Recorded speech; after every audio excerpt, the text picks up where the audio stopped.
Hi friends, ఈరోజు నేనైతే potato తోటి మంచి వెరైటీ ట్రై చేస్తాను అనమాట.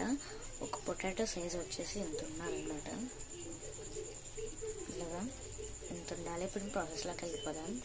ఉల్లిగడ్డలు అయితే వాష్ చేసేసుకొని మనం ఒక కంటైనర్లోకి వేసుకోవాలన్నమాట. నేనైతే అన్నీ ఒక కంటైనర్లోకి వేసుకున్నాను. ఇప్పుడు కొద్దిగా కారం, కొద్దిగా ఉప్పు, కొద్దిగా గరం మసాలా కూడా వేసుకోవాలి.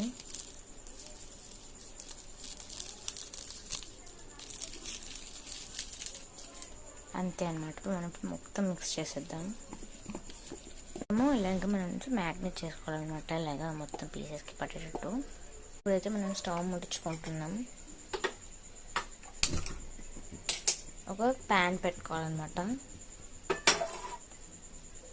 ఇప్పుడు మనం ముందుగానే మ్యాగ్నేట్ చేసుకున్న ఈ పొటాటో పీసెస్ని మనమైతే ప్యాన్ పై వేయాలన్నమాట. కొద్దిగా ఆయిల్ వేసుకొని ఇప్పుడు చూపిస్తాను చూడండి. అయితే వాటర్ మొత్తం లోడ్ చేస్తున్నాను అనమాట. మళ్ళీ ఆయిల్ పడితే మళ్ళీ వేడి అయిపోయి చాలా అవుతుంది అనమాట. ఇలాగే లోడ్ చేయాలి. కొద్దిగా ఆయిల్ అయితే వేసుకోవాలన్నమాట. మనము అయితే పొటాటో పీసెస్ని వేస్తున్నాను అనమాట.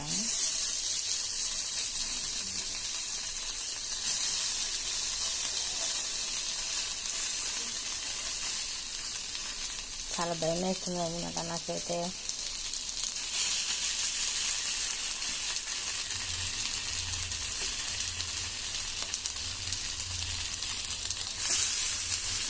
నేనైతే కొన్ని వేస్తాను అనమాట. ఫస్ట్ అవుతాయి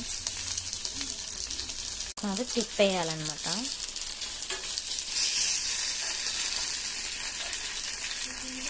అతుక్కుపోయాయి అనమాట.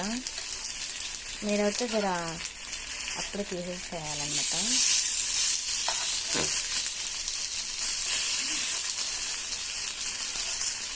అలాగా మాత్రం మీరు అస్సలు చేయకండి.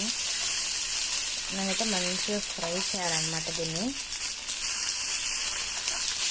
ఇలాగ రెండు వైపులు కాల్చుకోవాలి.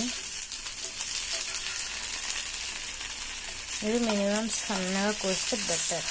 ఇంకా అయితే తెలియక పెద్ద కోసేసా. గోల్డెన్ బ్రౌన్ వచ్చాక తీసేయడమే. ఇంకా ఉప్పు కారం వేసుకొని తినేసేయడమే. బాగా ఉంటాయి. ఈవినింగ్ సెక్షన్కి ట్రై చేయండి.